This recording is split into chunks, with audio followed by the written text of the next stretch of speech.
Comment nous déplacerons-nous demain? De nombreuses idées existent pour tenter de répondre à cette question.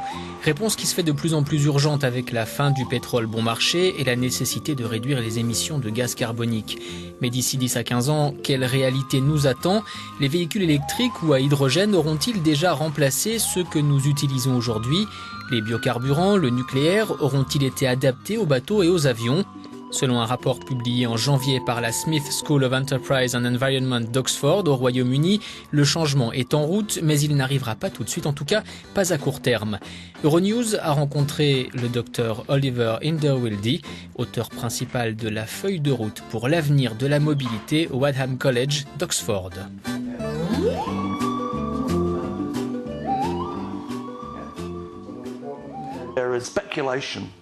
On spécule beaucoup sur le visage des véhicules d'ici 10 à 15 ans. Je crois qu'il est trop tôt pour décider quelle technologie s'imposera. Il est de toute évidence important d'encourager le secteur recherche et développement vis-à-vis de toutes les opportunités qui existent. Il faut réfléchir à des carburants alternatifs, à l'électrification du transport routier. Il faut absolument étudier les piles à combustible, tout comme l'économie de l'hydrogène. Mais je ne crois pas qu'il faille choisir un vainqueur parmi tout ça. Le patron de l'Agence internationale de l'énergie et d'autres personnes de premier plan disent qu'il faut réduire les émissions de carbone maintenant. Mais en réalité, nous avons un parc automobile, 1 milliard de véhicules qui va encore durer une quinzaine d'années. Vous soulignez un point important ici, parce qu'il y aura un délai d'impact pour ces véhicules et les voitures achetées aujourd'hui seront toujours en circulation en 2025, rejetant du CO2.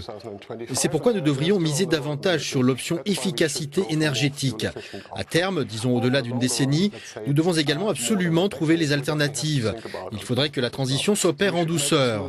Il faudrait utiliser des technologies meilleures maintenant, puis progressivement adapter de nouvelles technologies comme la pile à combustible et les véhicules électriques. Parlons des véhicules électriques. En fait, pour l'instant, ils ne représentent aucune économie parce que l'électricité qu'ils utilisent vient des centrales qui consomment des énergies fossiles. Pourtant, on dit qu'ils représentent l'avenir. Si vous roulez en véhicule électrique au Royaume-Uni ou aux États-Unis, effectivement, vous ne réduisez quasiment pas les émissions carboniques. En revanche, regardez la France, où vous-même vivez. Plus de 80% de l'électricité provient du nucléaire. Les centrales nucléaires rejettent très peu de CO2. Par conséquent, en France, les véhicules électriques constituent véritablement une option à faible rejet carbonique.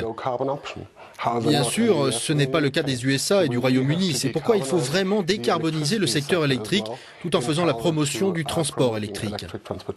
Vous parlez également de la pile à combustible. Ce n'est pas une technologie disponible à court terme. Il faut plus de recherche et de développement. Absolument. C'est le même problème qu'avec les véhicules électriques. On n'y est pas encore tout à fait. Aujourd'hui, il faut toujours environ 60 grammes de platine pour une voiture à pile à combustible. Le prix du platine est déjà plus élevé que le prix d'un moteur à explosion complet, qu'un moteur à explosion prêt à l'emploi.